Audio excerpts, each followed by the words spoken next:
So, hi everyone, and welcome to our first ever Supercross chat. This time with some bloke who was quite good on the dirt once, but actually then went road racing. His name is Bradley Smith. Now, he's an ex-Grand Prix MotoGP rider. He won the Suzuka 8 Hour, but really at heart, he's a dirt biker. He was one of the top schoolboy riders, and he loves the Supercross. So, I'm Adam Duckworth, the editor of MotoHead magazine. Here is Dave Willet, our ace test rider and MX dad, par extraordinaire, and Bradley Smith. Me. So where should we start? Tell us about your history, Brad. Tell us about the real stuff. Off-road, what's your background?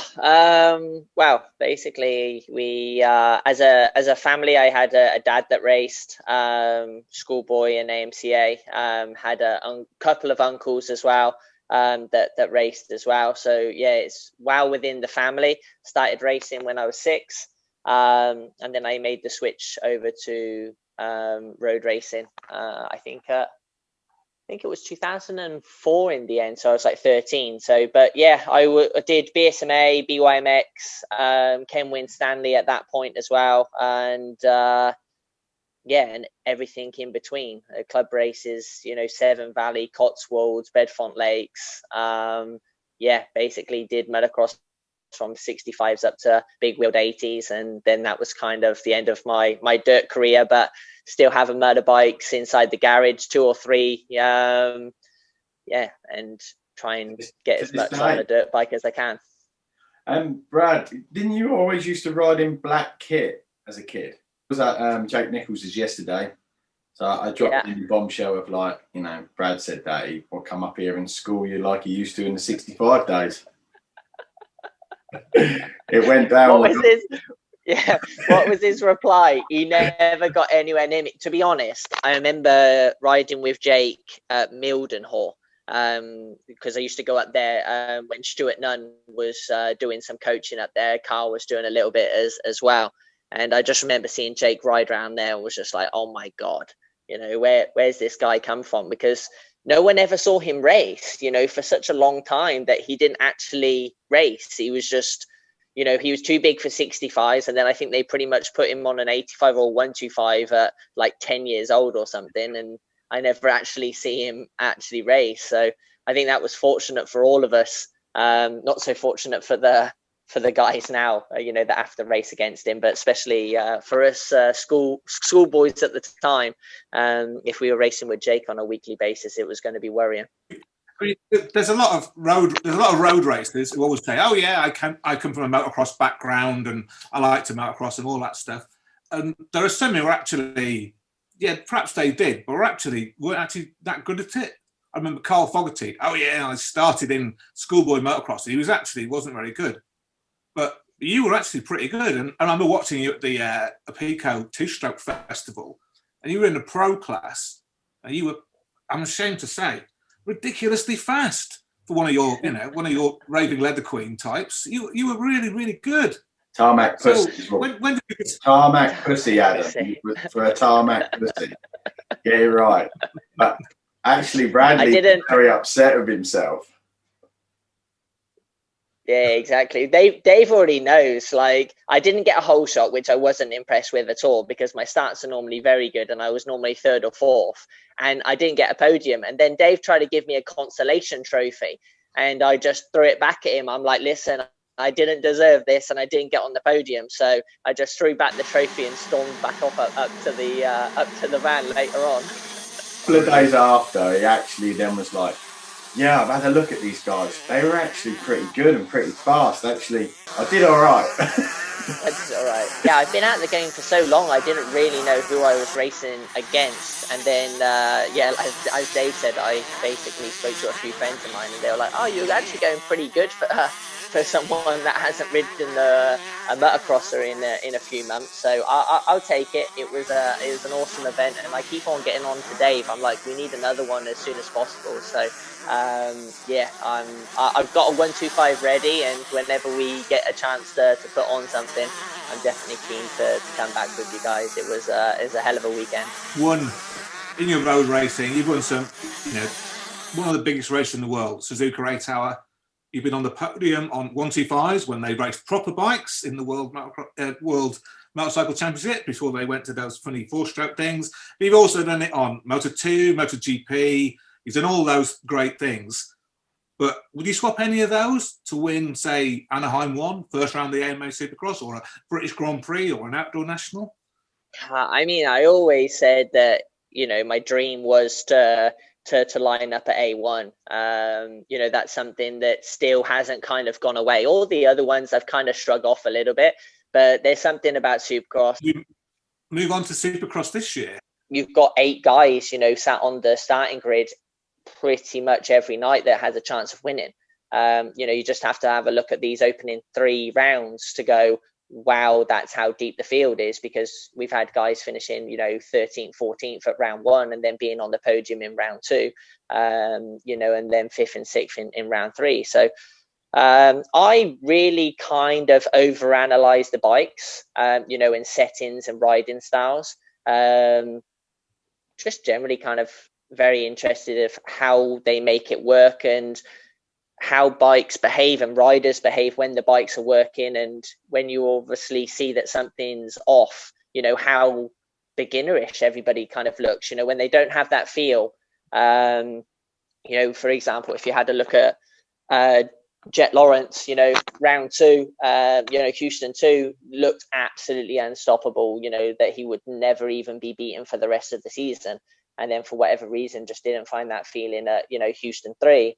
And, kind of looked average again, and, had Mosman, up his backside. So, I'm one of those guys that's kind of looking at all those type of things, why the KTMs won't go through the whoops after so many years, why Ferrandis and, Christian Craig are so fast through the whoops, obviously from size, etc., etc. If anyone can make,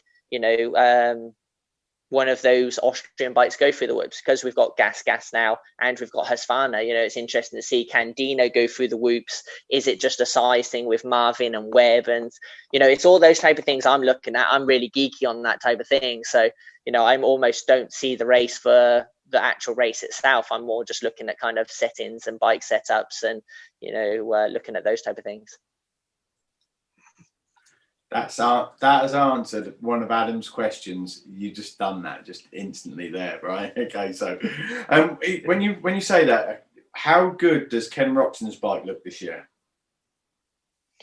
Yeah, it's what interested me as well is like he was unbelievable, turning up at Houston 3.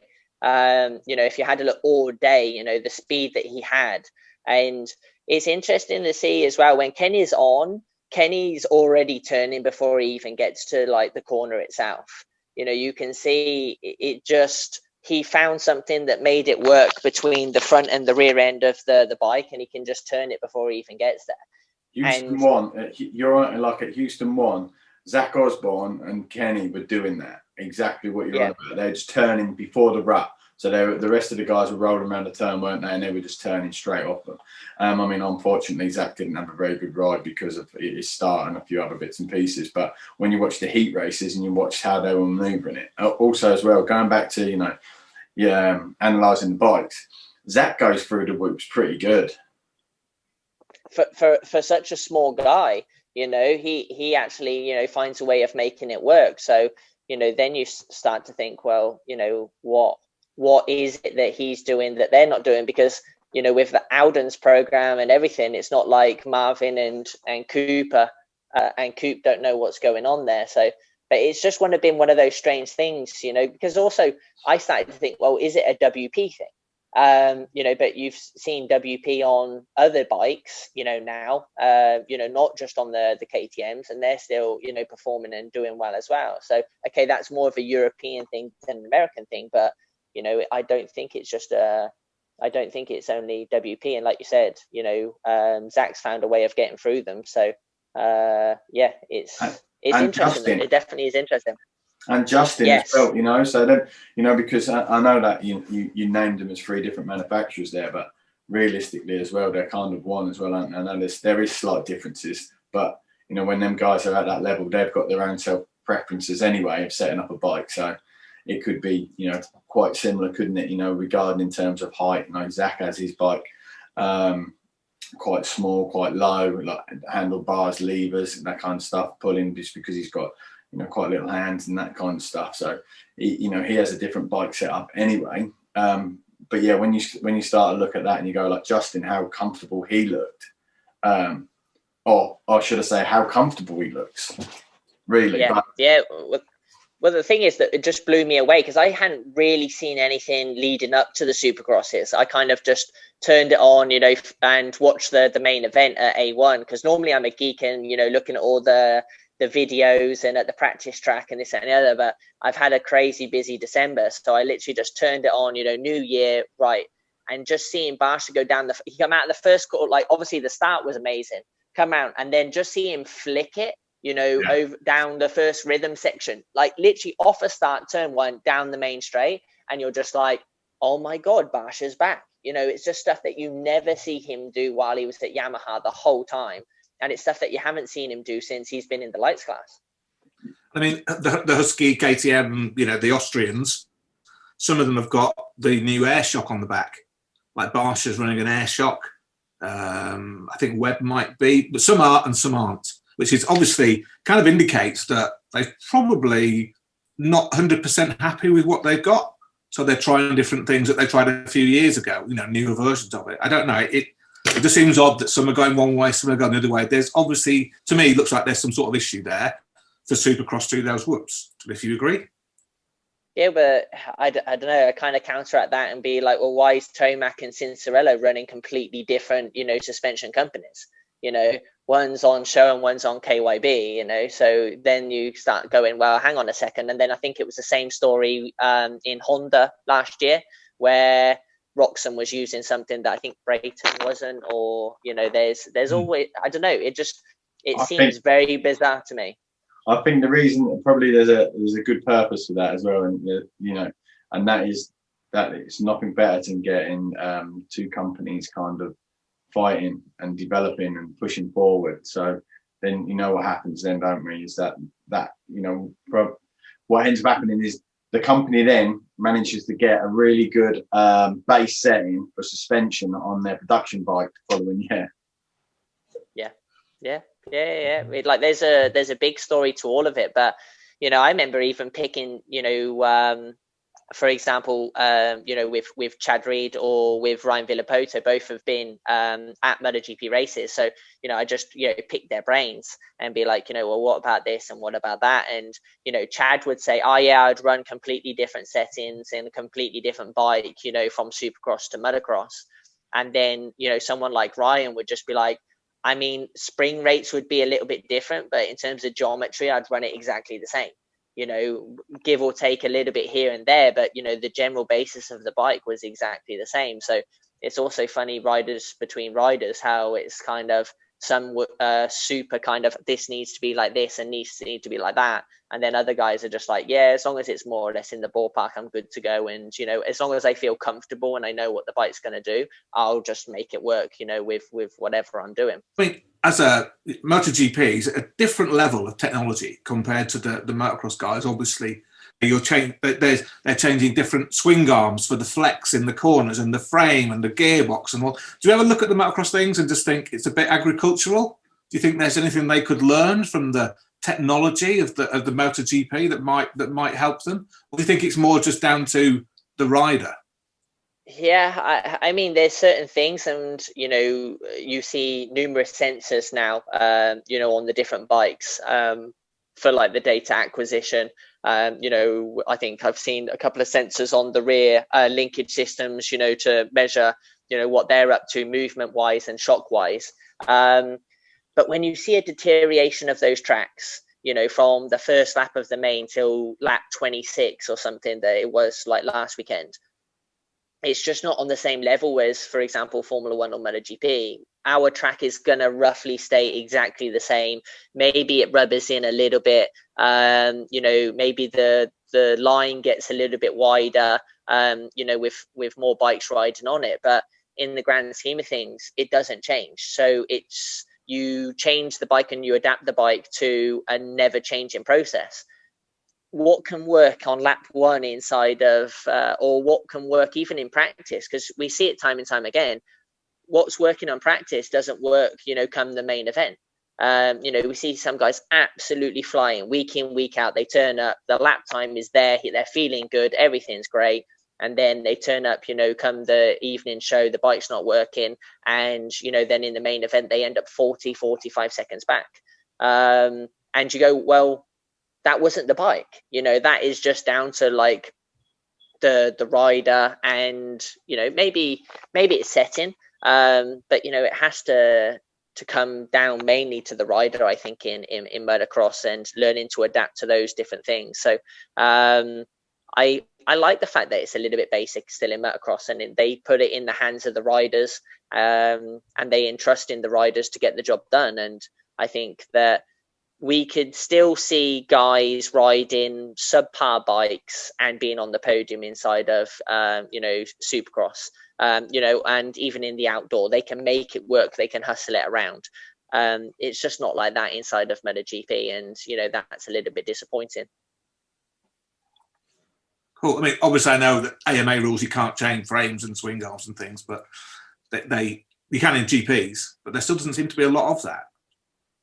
Yeah, to be honest, I mean, the more that you look into it, the more that you see, different linkages, different engine mounting, strength brackets, and and I'm sure, knowing KTM and the way that they go about things, I'm sure they can tweak different bits and pieces rider per rider, especially with those tubular frames. You put a little bit of a cut here and there, it transforms the bikes themselves. So, these different triple clamps as well, different, offsets and materials, even down to handlebars. Handlebars, you still have guys running fat bars and you have guys running twin war.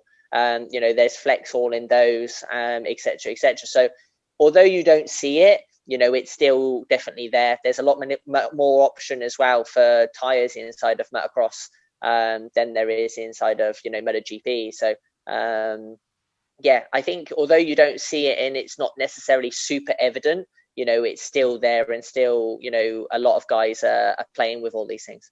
It's definitely there. It's definitely there quite a lot, to be honest, and probably more than what we know. Because when you test in the factory bikes in terms of like Jeffrey Hurley's and Tony Cairoli's, then they've got they've got their own preference and frame and maybe engine spec also as well. That, like you said, you touched on, they've got different clamps, they've got different brackets, engine mountings, so it's different strength, different material. And their suspension caters for that as well. Also, as well, the way that the power is, the delivery of the power. So, like Jeffrey, for example, he just wanted something so it could fire him out the gate, and then he would deal with the rest out on track. Because when he starts are really struggling, so they were programming everything then to gear him just to get him straight off that grid. And it was quite interesting to listening to the technicians talk about how Jeffrey was riding the bike and just saying that actually there's only him that can ride that bike and the way that he rides it. And then they were just saying even how he was like so fast, when he become world champion that year, was they just said that before he'd actually even landed before the wheels had touched the floor on every single jump, the throttle was wide open at the correct RPM. So they're there calculating, they're collecting all this data, and they have done for years. And now obviously it's kind of the information's there for them to take from track to track, which obviously you will be able to relate to a lot more than motocross riders, because MotoGP is so far ahead of the game, really. Well, it's also gearboxes as well. When you start looking into Mitch Payton and those Kawasaki's, they're no standard gearboxes. They are Supercross, specific gearboxes, with the ratios, et cetera. They will be designed, to come off that line in whatever gear that they need to. They'll be designed also to get through whoops, because everyone talks about that kind of RPM kind of lift, as you're going through the whoops, and you don't want to be hooking gears in the middle of the whoops. You just, you don't want to be running out of RPM either. Otherwise that front will drop. So, yeah, there's a lot of things that doesn't get talked about inside of motocross, but if you do go looking, it's certainly there. So obviously you've been watching the first 3 rounds this year at Houston. Who's impressed you the most in both classes, actually? And equally, who have you been a little bit disappointed in this year, if anybody? I think impressed me the most, I would probably have to say, it's not Talon Volan. What was the son's Maximus? Max. Yeah, Maximus. To be honest, he's probably the one that's impressed me the most. To come completely out of amateurs and just literally rock up at A1. Okay, there's a lot of things behind the kid. And he's been fast tracked a lot with experience, but I think what he's done the first three races is more than plenty. Is showing signs of confidence building, and I'm sure that bike is completely different to anything he's ever ridden in his life. Because riding on those tracks, they need different settings and etc. etc. Wouldn't say he looks the most comfortable on the bike at the moment, but the experience seems to come.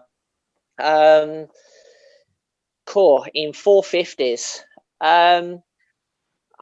Plessinger hasn't had a bad start to the season. He hasn't done anything, miraculous, but the guy basically has started and put together, a couple of top 8 finishes, which I think for a guy like, him, and on a Yamaha that, let's say, isn't supposed to be a podium bike, he's been doing well. I think that Malcolm coming inside the team has given him a bit of a kick up the backside, because they know each other from before, and they're, let's say, friends. So I think that there's a good working dynamic there, and it's pushed him a little bit on. Obviously Ferrandis coming through as well. That I think that whole kind of star racing Yamaha thing is, I think it's a great place to be, especially on the lights bikes, because anyone that rides that bike at the moment wins. Christian Craig, jumped on it, Matt Clarath the year before. Anyone that rides that bike and is part of that program is instantly fast. So, but yeah, I think mainly the 450s is just blown me away in terms of how difficult it is if you don't get the gate. If you see the guys, they start like top 5, it's not too bad, but if they don't start, there, it seems to be a massive struggle. And I don't know if that was just Houston itself. It'll be interesting to see when we go to Indy, what happens. But start is crucial. Otherwise, I think it's only Ferrandis that made it, from outside the top 10, onto the podium, and that was only because the sand section, caught everybody out. But if it wasn't for the sand section, then who else was? There was a lot of things that there was a lot of things that Ferrandis was doing as well. When he was coming through them whoops there, he was hanging it out, and the bike was just swapping left and right. I mean, that pass that he did on Marv was unreal. But also as well, the sand section, he was one of the only guys that I'd seen was going inside and then tripling, which was kind of, I think he even made the pass there doing that. But it was kind of overlooked a little, and you were just like, did he just do that? Yeah. Oh yeah, he did. Yeah. But that is a typical example of, it doesn't matter what setting you put on that bike. The guy is going to be the one that's going to make that happen. If he's got the confidence to do it, then he'll do it every time. So that thing basically is, you feel, was going to gather momentum. Yeah, I think so. I think that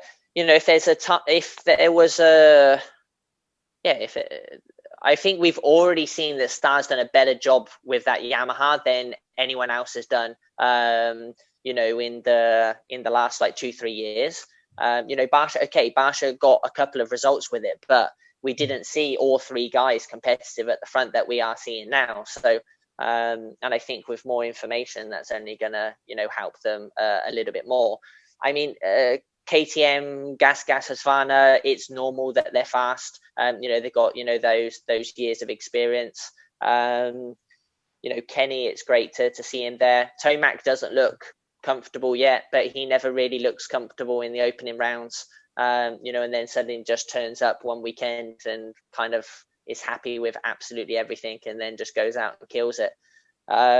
Sexton, I'm gutted for, I think, as everybody else. but it kind of reminds me a bit like Adam Cincerello, like in, last year, where just unbelievably fast. But yeah, I don't know, there's something about the 450s that you need to be unbelievably fast and then just take it back one notch, and only use it when it needs to happen. Otherwise those bikes just seem to catch you out massively and things go drastically wrong. Yeah, nice point. I like that. Yeah. Also in the 250s, the Kawasaki is brand new this year. Virtually the whole bike's completely new, and that pro circuit bike at the first couple of rounds, with Faulkner and Joe Shimoda on it, was just been so fast at the start. So fast everywhere, really.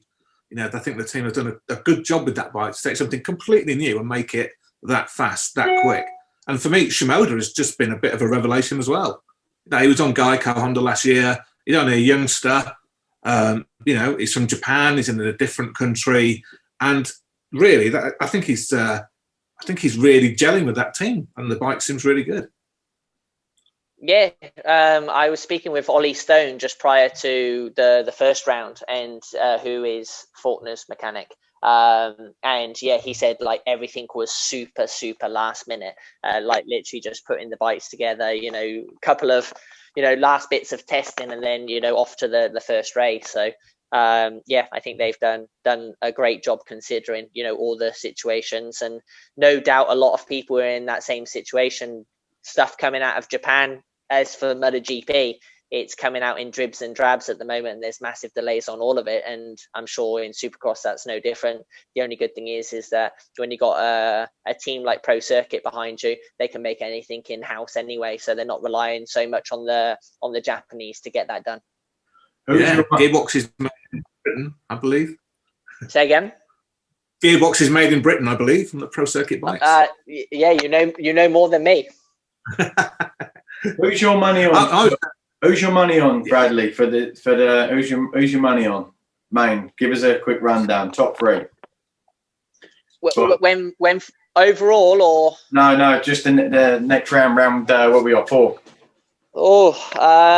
So you've got to imagine that Kenny's going to be out for revenge. And I think that he'll definitely come hungry. I haven't seen the Indy layout, but yeah, probably Indianapolis. Let's go Kenny, Cooper, because they were standout. Yeah, I'd like to see Marv, and then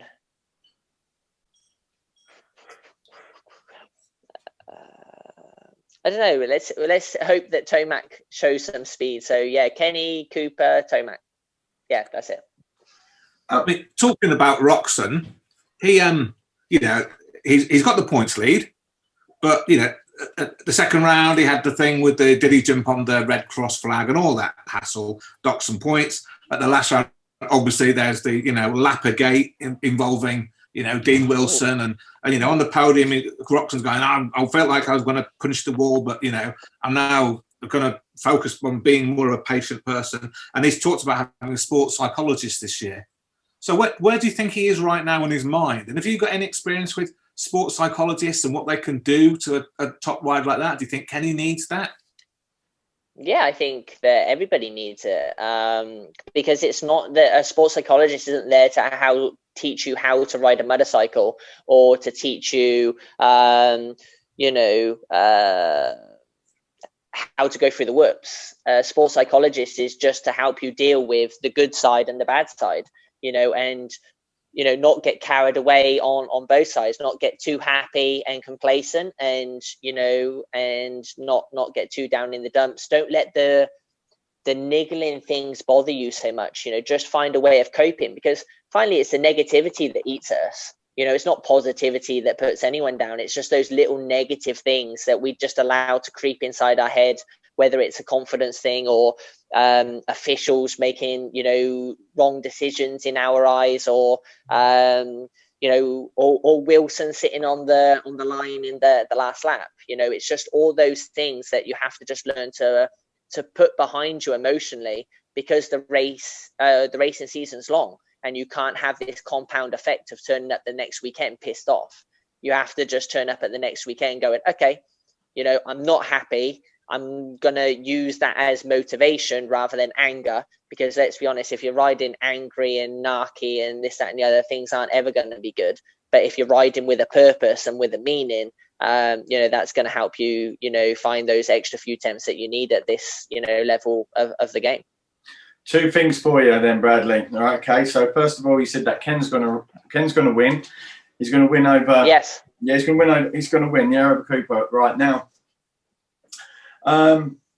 Psychologically, Kenny hasn't got the edge, has he, over Webb? No.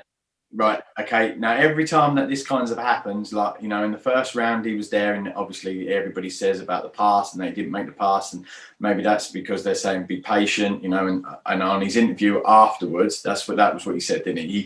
He could punch a hole through the wall, but he was just dealing with it. Yeah. So he was dealing with his inner demons and just relaxing. But Cooper just seems to actually like hitch on to Kenny and just kind of be there and going, he'll come to me. He's not going to get away. I'll bring him back to me, and then how many times have we seen him pass Kenny on the last lap? Okay. So history's repeated itself a little bit. Okay. I know that obviously there was a factor in the last one, which, Dean was a massive factor in that, but we'll get to that in a second. Now, sports, actually dealing with them demons in your head, how do you actually think that, Kenny's going to be dealing with that then, or, because at the moment, probably that psychological advantage is definitely with Webb. Oh, massively so. But I think that Kenny's got the speed to overcome it. The thing that I don't understand, and this is one of the things, Kenny said that he was patient at round one. Yeah. I'm not sure if he's riding with patience anymore, or if he's riding with this constant thing of, I'm going to get tired, with this fatigue issue and so on and so forth, because the same speed that we saw at round 3, Kenny was going away. There was no one that was going to touch him. And then he just has to, it's like he goes hard for 5, and now it's like almost he's got in this rhythm of going, I need to back it off because I'm not sure if I'm going to get tired, and then I'll try and save something in the tank for the end of the race. Whereas Cooper's just like, well, I'm just going to ride this pace, and I know the last 5 laps I can just go hammer down, and if I'm within 1.5 seconds, I'm going to catch the guy. There's nothing that I'm not worried. Talking of that situation, the thing that I'm worried about more is between Nichols and Christian Craig. The fact that Nichols now has done Christian Craig at the end of the race, the last 5 laps in the last 2 rounds. So, Christian's going to be having this kind of thought process now in terms of, it almost reminds me of, was it Anderson and Seeley back in the day when Seeley just looked like he had everything won, and then all of a sudden last lap, boom, it's just done. So it does get there. And Cooper is just one of those guys that he'll just happily play on that as well. He'll wait until the last 3 laps to get it done, and he's got every confidence that he can do that. So, he's definitely got the.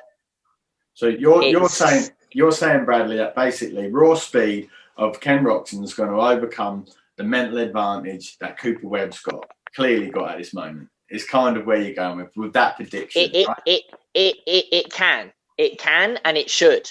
Because I don't think that Webb's happy with his bike, and if you listen to the voice, the voices and the mumbles coming out of KTM camp, they're changing bikes left, right, and center, and no one looks that comfortable, anyway. But if Webb gets a little bit more comfortable on it, then again he's unstoppable again. But then Supercross just changes. Like we talk about this weekend, and we talk about these opening 3 rounds, and we might turn up at Indianapolis and it just completely blows everything out of the water. I think that's what makes that sport so exciting. And that's what makes it, so much fun, especially the opening 6-9 rounds.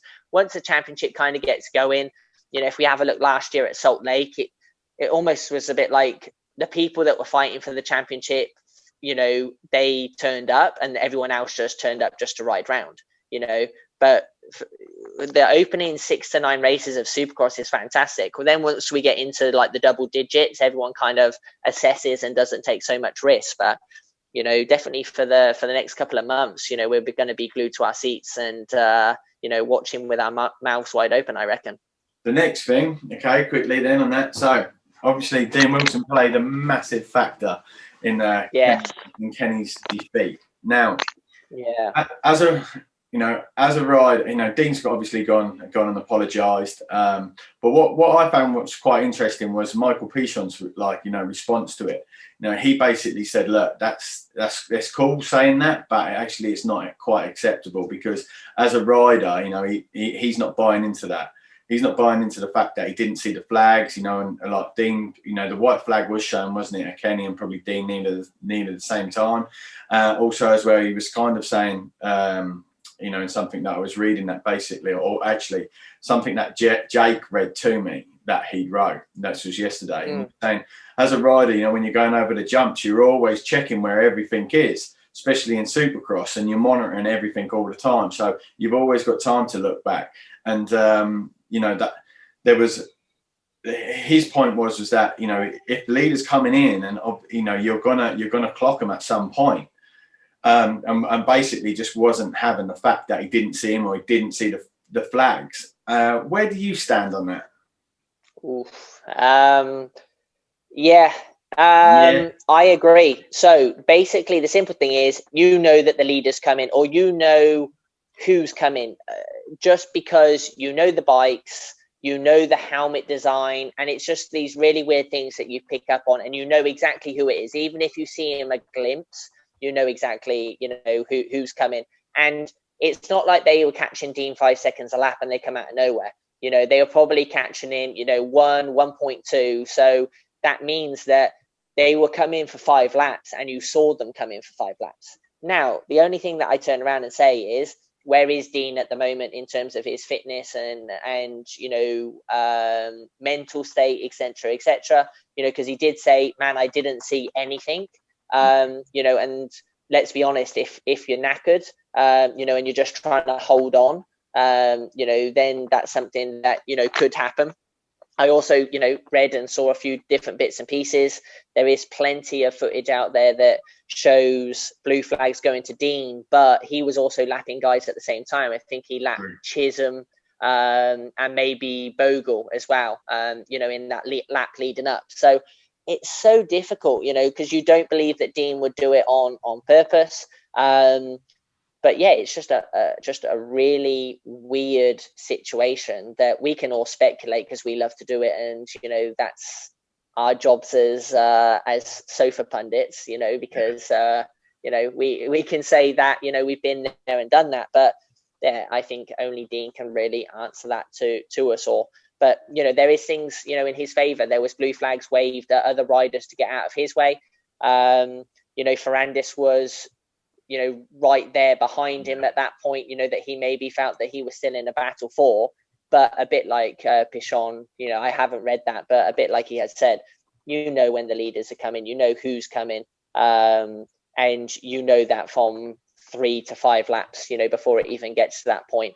And let's be honest, if you're fighting for 11th or 12th inside the main, stepping sideways to the outside rut and losing half a second to a second to allow them to go by, what does that change in main event at the end of the day? But I'm sure that the hassle that Wilson's had this last week, he probably wished that he did exactly the same, just rolled off, stayed to the right, and definitely be less of a I mean, he did say that, didn't he, Bradley? He was like, he did that. He just said, I didn't want to be that guy. I hate to be that guy. So, I mean, fair play. And Dean is loved, and and he's done some great things, and he's a great ambassador for the sport, isn't he? So, as well as Kenny. So, yeah, it was just a shame to see, really, wasn't it? Just on that. And obviously he is getting a little bit of hate, but he manned up and did the right thing and apologised. But it seems that it was just interesting, really, because Pichon's not scared to voice his opinion, and he certainly did. No, and I've tried to look as many kind of different opinions as I can to try and get a bit of a balanced idea. I think I was listening to what is it, Gypsy Tales, because I know that he's a bit of a, you know, fan of Dean, you know, with his podcast and so on and so forth. So, you know, and I just tried to, like, you know, listen to what he had to say on it. And, you know, he'd made this big, like, 20-minute speech of kind of, you know, in Dean's favor, etc., etc. And then in the end, he tried to balance it out a little bit. But yeah, it's unfortunate when your mistakes as a rider are just live on TV for everybody else to see, you know. And it's such a beautiful, you know, situation to be in hindsight, and such a beautiful situation to be on your sofa watching the TV, because everything looks in slow motion and, you know, so on and so forth. But we all have to remember that they've been out there for, you know, best part of 20 minutes riding a Supercross race at, you know, 180 heart rate, you know, and they're still, you know, hauling around those tracks. You know, as we said, to finish 10th inside those main events is still a super difficult, hard thing to do. And, you know, you're trying to, you know, jump a triple and go through the whoops and, you know, get inside this line. And, you know, sometimes, I don't know, your race kind of, you end up in your own little tunnel and your own little world. And I don't know, you end up, you know, messing up the final lap of a main event, and everybody hates you for it. And it also cost Kenny a lot of money. He's not short of a few, so it'd be all right. I know his manager ain't short of a few either, so they'll be fine. Honda's paid him enough money, that's all right. Yeah, he can afford to lose a few. Go on, Adam, do you want to hit home? I mean, I'm pretty much... No, I was just going to say, mine was just about the Dean thing. It's not like he was looking over his shoulder and did it on purpose. You know, there's no right answer to it. I think what was just said there about, he had blue flag shown for him because he was lapping people. He was battling for 10th, 11th place. He had someone behind him. You know, he was 180 heart rate. Just what you said. He's got to ride that bike around that track over the big triples and all that, and think of all that awareness. So there's no answer to it. But I don't think Dean did it on purpose in any way. Just made a mistake. Okay. Well, I'm gonna. Well, we want to keep in touch as well, Bradley, and then see what progress is for you for 2021, and also as well, you know, make sure that you keep that pipe clean on the 2-stroke on the 125. You know, make sure that the things started up from time to time, and we want it on the main jet. I think we'll probably be looking at maybe June, July, and August. They're obviously the key months, aren't they? Yeah, absolutely. I'm actually getting the 252 stroke out tomorrow, so I'll be riding that tomorrow at a track near me. So I'm looking forward to that. I haven't ridden in six months on the old motocross bike, because the way that everything finished last year with MotoGP being so condensed, and then I've took a couple of months off. I'm looking forward to. I'm literally itching. So this is my like warm up. You know, it's just to get my taste buds going. Yeah, that's it. I'll be there. All right, mate. Cheers, boys. Thank you. Bye bye.